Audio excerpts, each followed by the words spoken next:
L'école est le meilleur cadre d'expression des talents et de développement des compétences des jeunes et étudiants. Pour ces vacances 2024, de juillet à août, la télévision togolaise vous offre à travers l'émission Débat Éducation des émissions sur des exercices prestigieux d'art oratoire par les étudiants autour des valeurs telles que la gouvernance. Chaque décision et chaque action doivent être empreintes de réflexion et de sagesse. L'éthique, la transparence. Ces exercices de communication thématique préparent les jeunes à se valoriser et savoir se défendre dans la vie. Quant aux conférences d'actualité, les apprenants échangeront avec les spécialistes sur la culture de l'excellence, l'orientation scolaire. J'aimerais embrasser la carrière d'entrepreneur. À chaque fois qu'on demande aux élèves quel métier aimeriez-vous faire après le BPC, baccalauréat, etc., ils essayent de donner ces métiers grandiloquents. Rendez-vous sur la télévision togolaise dans l'émission Débat Éducation de juillet à août 2024 avec Marcel Toyi. Débat Éducation, c'est chaque mercredi sur la télévision togolaise à 15h, rediffusion à 23h30.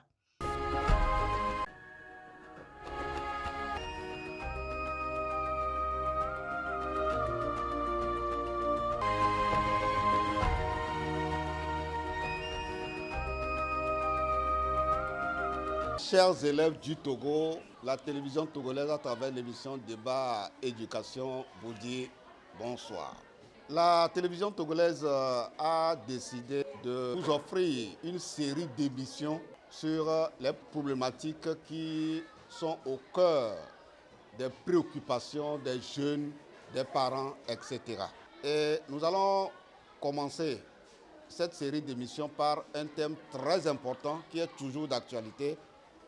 Et ce thème porte sur l'orientation scolaire et professionnelle. Les enfants ont besoin d'informations, mais ces informations ne doivent pas venir de n'importe qui. Pas des novices, mais les jeunes doivent avoir les informations auprès des spécialistes.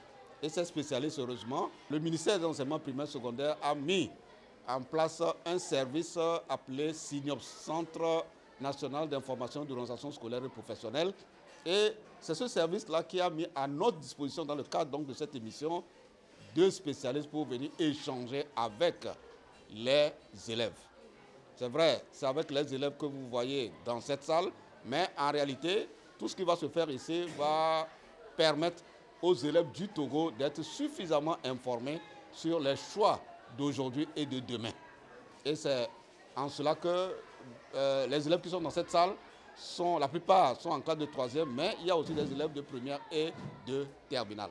Sur ce, la toute première question que nous allons adresser à vous, les élèves, est la suivante. Quel est votre choix de demain? À quel métier vous avez l'intention de vous accrocher demain? Puisque vous êtes en classe de 3e, donc le parcours scolaire se poursuit pour que la réussite professionnelle soit plus ou moins une garantie. Et donc, la toute première question, quels sont vos choix de demain? Quels sont vos choix professionnels? Qu'est-ce que vous avez envie d'embrasser comme métier demain après vos études? Parce que certains peuvent aller jusqu'au terminus, jusqu'à l'université. D'autres, pour des circonstances de la vie, ne pourront pas arriver jusqu'à l'université. Mais ça ne veut pas dire que c'est fini pour eux. Non, les spécialistes auront le temps de nous le dire. Et donc, nous laissons le micro aux élèves de s'exprimer. Et à la suite de ça, les spécialistes de l'orientation qui sont avec nous vont réagir. Demain, je vais être médecin. Demain, je vais être cuisinier. Je vais devenir plus tard un footballeur. Je vais devenir un sage-femme. La carrière du football. J'aimerais devenir une grande commerçante. Dans la vie, j'aimerais devenir une styliste modéliste. J'aimerais devenir un avocat. J'aimerais devenir une sage-femme. Après mes études, j'aimerais devenir pilote. J'aimerais devenir génie informaticien. Je vais entreprendre dans l'entrepreneuriat. Après la vie scolaire, j'aimerais devenir un médecin en spécialité gynécologie. J'aimerais devenir un grand commerçant. Dans l'avenir, j'aimerais me lancer dans le domaine de l'enseignement. J'aimerais devenir banquier. J'aimerais embrasser la carrière d'entrepreneur. J'aimerais devenir un banquier. Après la vie scolaire, j'aimerais devenir un acteur. Après, je voulais embrasser le football. Je voulais faire la médecine. J'aimerais devenir sage-femme. J'aimerais devenir une sage-femme. Après la scolarité, j'aimerais devenir une ophtalmologue. J'aimerais devenir un douanier. Après mes études, j'aimerais devenir une infirmière. Après mes études, j'aimerais devenir une styliste modéliste. Après mes études, j'aimerais devenir un éleveur. Après mes études, j'aimerais devenir une femme d'affaires. Après mes études, j'aimerais devenir une sage-femme. Après mes études, j'aimerais devenir un éleveur. Après mes études, j'aimerais devenir une policière. Après mes études, j'aimerais devenir une policière aussi. Vous qui nous suivez dans cette émission sur l'orientation scolaire et professionnelle, les élèves ici présents ont exprimé leur choix futur, leur projet professionnel. Et donc, comme nous avons la chance d'être avec les spécialistes de l'orientation scolaire et professionnelle venant du SINIOPS, on va dans un premier temps leur donner la parole pour commenter les choix des élèves avant que nous reviennions encore sur les élèves pour maintenant justifier leur choix. Parce qu'un choix qui détermine le destin d'un enfant ne doit pas être un choix hasardeux. Bonjour chers élèves, moi je me nomme Madame Bafena Diabakté. Je suis psychologue de l'éducation et de la formation. Je suis également conseillère en orientation au Centre national d'information d'orientation scolaire et professionnelle. Et merci pour cette opportunité que vous nous donnez de partager un peu de nos expériences en orientation et en accompagnement avec les élèves ici présents. Moi, je viens tout d'abord d'écouter un peu les élèves qui ont prononcé des vœux sur leurs projets professionnels et des projets variés, mais j'ai senti qu'il y a eu des redites sur ces projets-là, comme si c'était des enfants qui répétaient ce que les autres sont en train de dire. Et je me pose la question, est-ce que vraiment c'est des projets réfléchis, bien mûris? Voilà un peu mon inquiétude. Nous sommes les conseillers d'orientation et lorsqu'on parle de l'orientation, on voudrait faire allusion à ce processus-là par lequel nous pouvons aider, guider, accompagner tout apprenant dans le choix de sa série, de sa formation et de son métier. Et donc, d'après tout ce que nos enfants viennent de dire, moi, ça ne me surprend pas. Pour la simple raison que, à chaque fois qu'on demande aux élèves quel métier aimeriez-vous faire après le BPC, baccalauréat, etc., ils essayent de donner ces métiers grandiloquents, alors qu'en bas, il y a des choses plus intéressantes. Et donc, nous savons en même temps qu'il y a un problème. Le problème, c'est qu'ils n'ont pas d'informations sur ces métiers-là.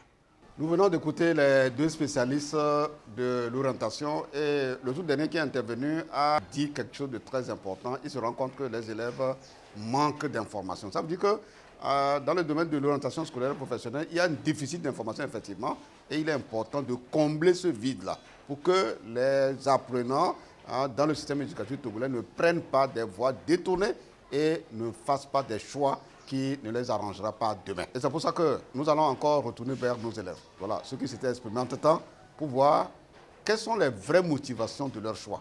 Certains ont dit qu'ils veulent être commerçants, infirmières par ici, policiers et autres. On va tendre le micro à certains d'entre eux pour nous dire les vraies motivations. Et juste après, les spécialistes d'orientation vont revenir à la barre, comme on le dit. Moi, je vais être une sage-femme parce que j'aime voir les sages-femmes accoucher les gens. J'aimerais être sage-femme parce que je vois comment les infirmières accouchent nos mamans. En plus, j'aime ce métier parce qu'on gagne beaucoup l'argent dedans. Mon ambition de prendre la gynécologie est que lors de mon accouchement, on avait fait une opération à ma mère. Donc, il y avait la vidéocassette que j'avais vue, donc ça m'avait impressionné. Donc, voyant comment les mamans souffrent lors des opérations là, ça me venait à la tête de faire la gynécologie. Et en classe aussi, j'aime beaucoup les cours d'SVT. J'aime beaucoup l'explication, tout ça, surtout la reproduction chez les mammifères.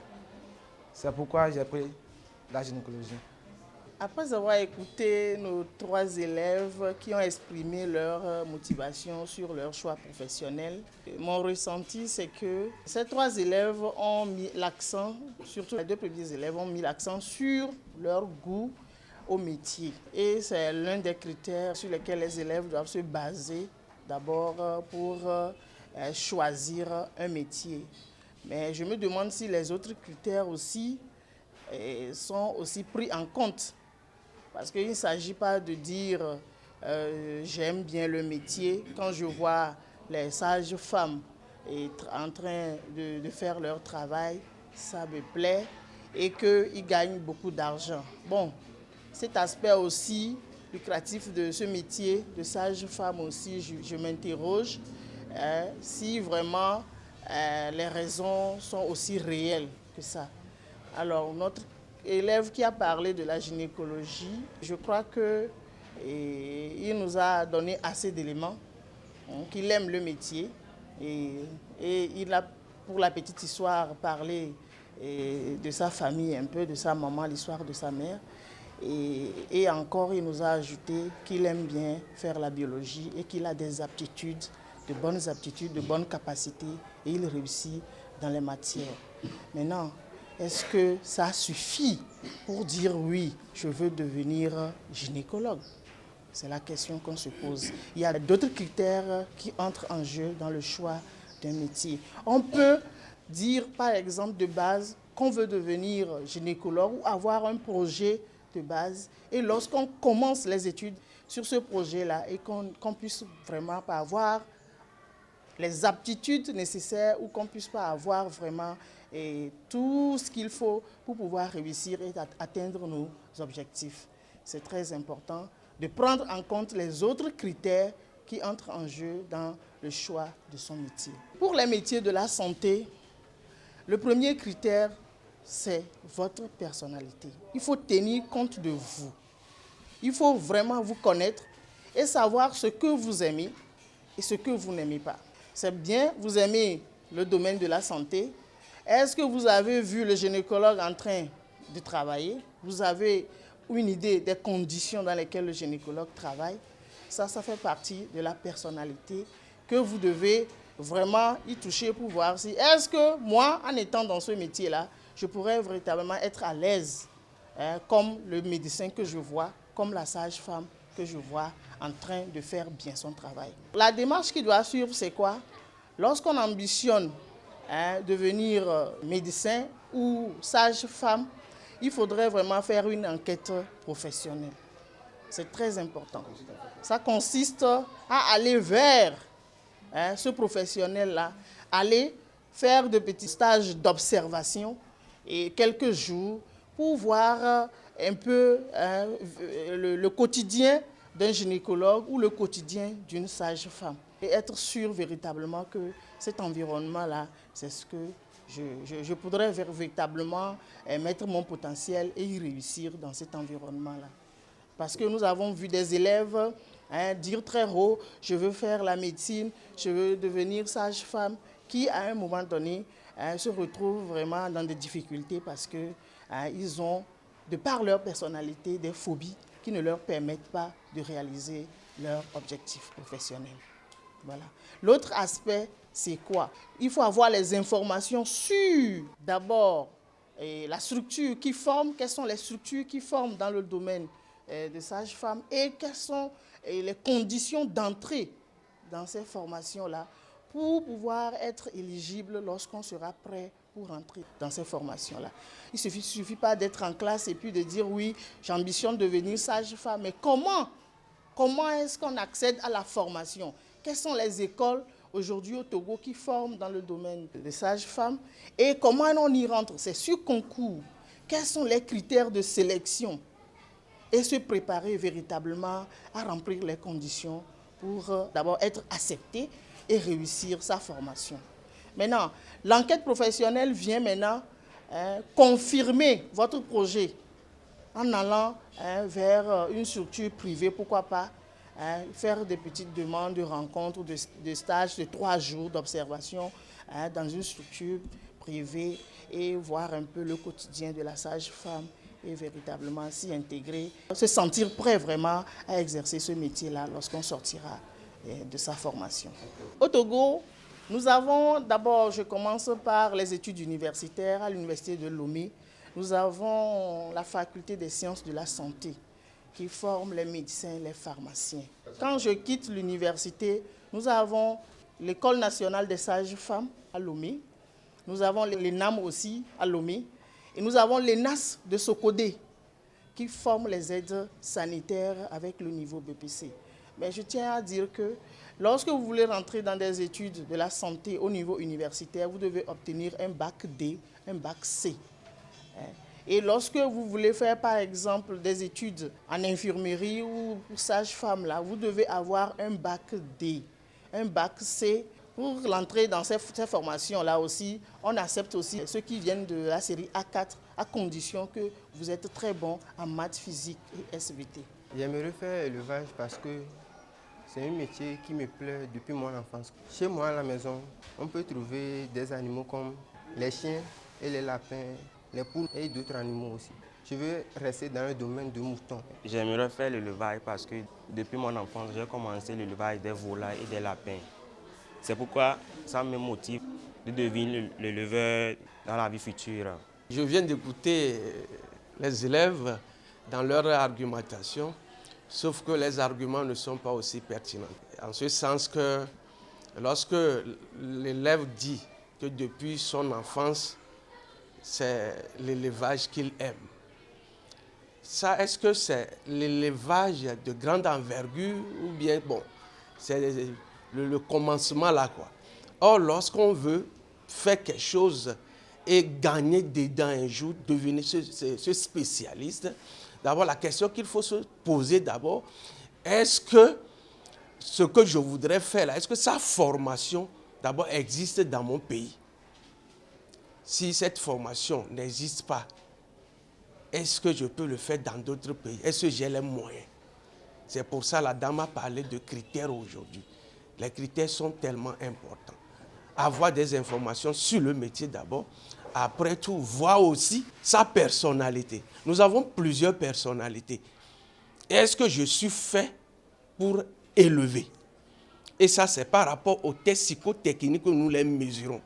Tu peux me dire aujourd'hui, dans cette salle, que tu aimes l'élevage, mais dans mon bureau, après discussion, après analyse, toi-même, tu peux te rendre compte à la dernière minute que ce que je voudrais faire là, ce n'est pas ça, et changer. Aujourd'hui, à l'INFA de Tové, il y a cette filière d'élevage. Donc, celui qui veut faire aujourd'hui l'élevage doit commencer par se renseigner sur l'INFA de Tové.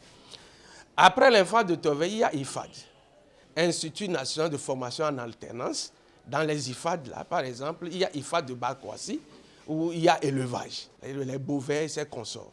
Par exemple, élevage, aquaculture dans Elavagno. Dans les CRETFP, dans les centres de formation technique, que ce soit à Palimé, à Lomé et à Sokoré, il y a quand même aussi ces filières où on forme ces genres de spécialités. Dans tous les cas, l'élevage est une bonne chose, disons-nous la vérité, parce que c'est un domaine qui ne consomme pas aujourd'hui, par exemple, les poissons, ces consorts, qui ne consomment pas les viandes.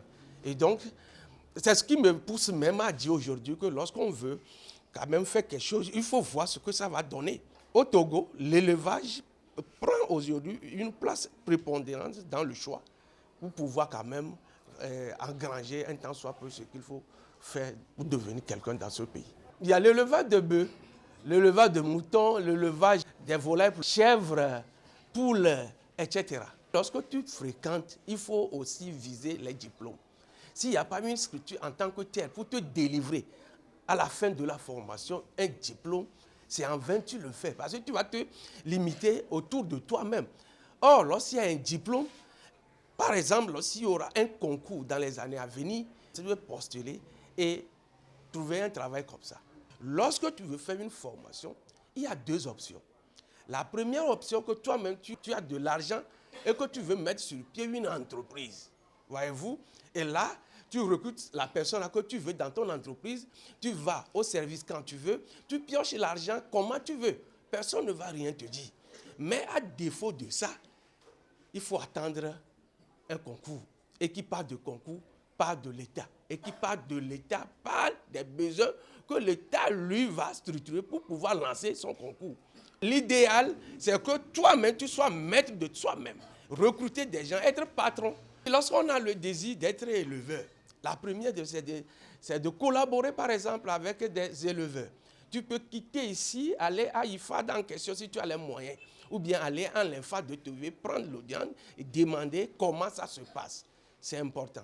J'aimerais devenir informaticien parce que j'ai une passion pour tout ce qui est électronique, surtout la programmation, les voitures électroniques.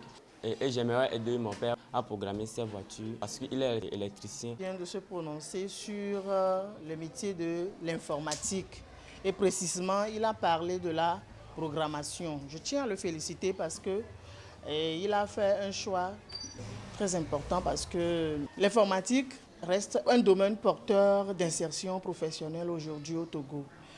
C'est pourquoi, lors de nos informations, nous attirons l'attention des élèves sur les secteurs porteurs d'insertion professionnelle que la NPE a mis à notre disposition. Donc, au niveau de l'informatique, nous avons plein de métiers et aujourd'hui, la demande aussi en termes d'employabilité dans le domaine de l'informatique est très grande. L'informatique se retrouve dans presque tous les domaines aujourd'hui.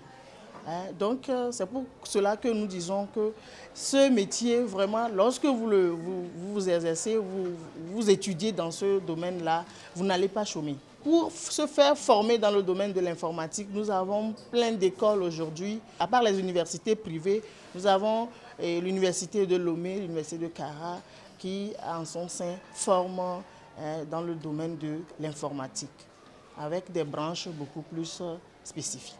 En complément de ce que madame vient de dire, nous pouvons dire que l'informatique aujourd'hui fait partie des métiers porteurs d'emploi au Togo. Et donc l'État est en train de faire une politique même dans ce sens, ce qui veut dire que lorsque tu fais l'informatique, le taux de chômage à ton niveau quand même est tellement réduit. Cependant, il y a plusieurs domaines. Il y a domaine structuré sur le développeur d'applications, informatique, base de données, etc. Et celui qui veut faire ce domaine doit actuellement avoir des informations sur l'école polytechnique de l'université de Lomé. Il y a deux options dedans. Il y a ainsi et CIC, c'est-à-dire Centre informatique et de calcul. Donc toi qui veux faire l'informatique, il faut commencer par réfléchir aussi sur les conditions financières. Le cybercriminalité et autres font partie du domaine de l'informatique. Et donc l'informatique, même dans nos maisons, c'est ce que nous utilisons sans savoir. N'importe où on va, il y a informatique. Actuellement, même pour ce qui concerne nos enseignants, si tu n'es pas bien dans le domaine de l'informatique, tu ne sais pas faire, tu ne peux même pas saisir tes notes à la fin des examens. Aujourd'hui, les résultats des examens sont informatisés. Il suffit de le taper depuis ta maison, tu as ce que tu veux savoir. Concernant l'utilité de l'informatique, on peut citer les opérations des élections de la fois passée où il suffit de taper le numéro de la carte d'électeur et tout de suite tu as le numéro de la salle dans laquelle tu vas voter. J'ai choisi d'embrasser comme carrière dans le futur styliste modéliste car ma mère est une styliste. Depuis mon enfance, en la regardant travailler, j'adore ce métier. J'aime créer de nouveaux arts, surtout des vêtements, car j'adore les habillements bien stylés. Notre élève vient de parler du métier du stylisme. Et c'est un métier vraiment en vogue aujourd'hui au Togo. Nous avons plein de stylisme, mais aussi il faut faire référence à la compétence. Voilà. Parce que quand on va vers la formation professionnelle, il faut être compétent pour vraiment être compétitif sur le marché. Donc c'est une bonne chose, moi je tiens à la féliciter. Donc, et la recherche de la compétence pour pouvoir véritablement se hisser à un niveau très haut. Et aujourd'hui, nous avons des écoles qui forment dans le domaine du stylisme. Nous avons surtout les structures privées qui forment dans le domaine du stylisme. Nous avons Haïti, nous avons le Record, nous avons encore plein d'autres. Et nous avons aussi des événements qui portent sur la mode aujourd'hui, qui s'organisent un peu partout. Et des émissions aussi à la télé qui font référence au métier du stylisme et de la mode. Donc je crois que c'est un secteur aujourd'hui qui vraiment sont pleins et nous pensons que les jeunes peuvent vraiment aller vers ces domaines-là. Non, on n'a pas besoin de choisir une série d'études avant de faire sa formation en stylisme. Il faudrait avoir les aptitudes, il faut savoir dessiner. Il faut d'abord être intéressé, le goût. Vous devez avoir des centres d'intérêt sur ce métier-là. Vous devez aimer et voilà, maintenant vous allez vous accrocher pour pouvoir obtenir des compétences. Elle dit que sa maman est dans le métier, donc on se dit que peut-être elle est en train d'être initiée par sa mère. Et moi je pense que si elle a la volonté, avec une dose de concentration, elle pourra arriver à atteindre cet objectif-là professionnel qu'elle s'est donné. J'ai choisi de devenir pilote parce que j'aime le voyage et j'aimerais voyager dans le monde entier. Le domaine que l'élève vient d'évoquer, le domaine pilote, d'abord, un pilote, pas qui veut, mais qui peut. Et c'est un domaine qui demande des aptitudes tellement méticuleuses. Et l'argument qu'il vient d'évoquer est trop fallacieux. On ne peut pas se dire qu'on aime le voyage, donc tout de suite, il faut chercher à être pilote. Le métier de pilote, c'est un domaine aéronautique. Et lorsqu'on parle de pilote, ce n'est pas seulement celui-là qui conduit, par exemple, l'avion. Il y a d'autres personnes, par exemple le mécanicien de l'avion, celui qui fait la maintenance et ses consorts sont tous logés dans ce domaine.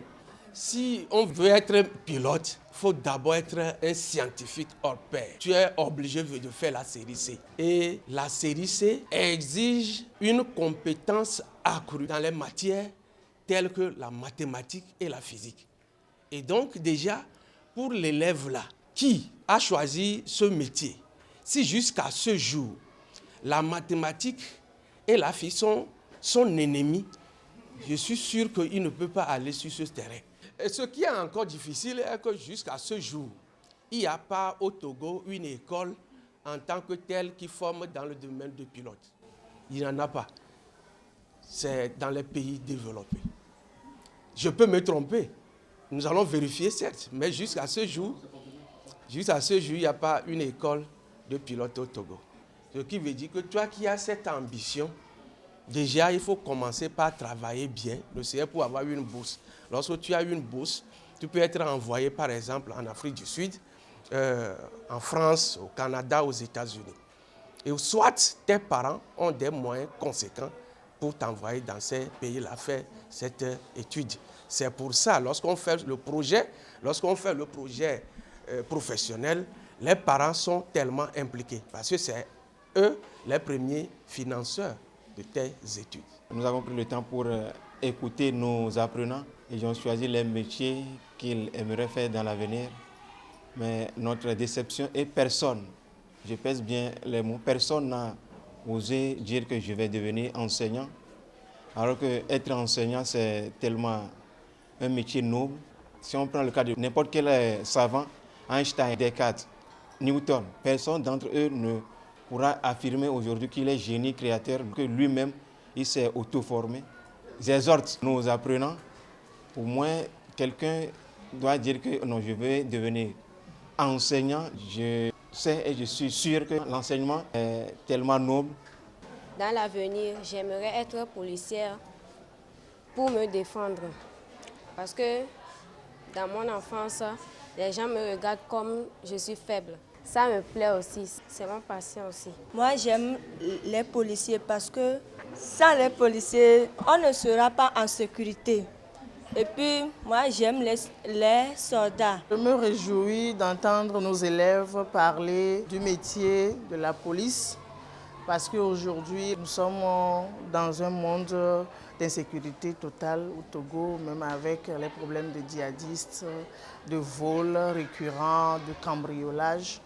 Donc, celle qui veut devenir policière ou celui qui veut devenir policier n'a pas besoin forcément de choisir une série. Il faut obtenir un niveau BPC ou un niveau baccalauréat. Et nous avons aujourd'hui l'école de police de Davier qui forme jeunes dans le domaine de la police. Quand vous êtes les élèves, nous sommes déjà dans les vacances, vous pouvez faire un tour à l'école de police de Davier, juste pour aller voir, aller découvrir le métier. Et l'intervenante qui a parlé premièrement a donné des raisons, juste parce qu'elle est faible et que c'est pour cela qu'elle voudrait embrasser le métier de la police. Attention, n'ambitionne pas devenir policière pour faire de la revanche ou pour brimer les autres. C'est un métier vraiment qui doit t'amener à sécuriser la population et tout l'environnement. J'aimerais devenir plus tard une grande commerçante car le commerce est ma carrière depuis l'enfance. J'aime voyager à l'étranger pour acheter des articles et revenir vendre dans le pays. Et à mon avis, je vois que ce travail est très avantageux dans la vie. Et à mon avis, je vois qu'avec ce travail, je serai très à l'aise. Moi, j'aime vendre. Actuellement, je vends des chaussures et des sacs à main. En fait, c'est ma tante qui est une commerçante. Pendant les vacances, je l'aide à vendre ses chaussures et ses sacs à main. J'aimerais devenir commerçant car la plupart des gens qui se retrouvent dans ma famille sont des commerçants. Par exemple, mon père, qui était un grand commerçant. Et j'ai beaucoup d'envie d'être un commerçant, de prêt-à-porter, d'accessoires et tout. On parle de métier de commerçant, on est dans le processus de la vente et achat. Et donc, on pense en même temps aux bénéfices et ses consorts. Donc, celui qui est celle qui veut exercer ce métier doit avoir des ambitions telles que la demoiselle ou le gars vient de l'exprimer. Mais ce n'est pas fini.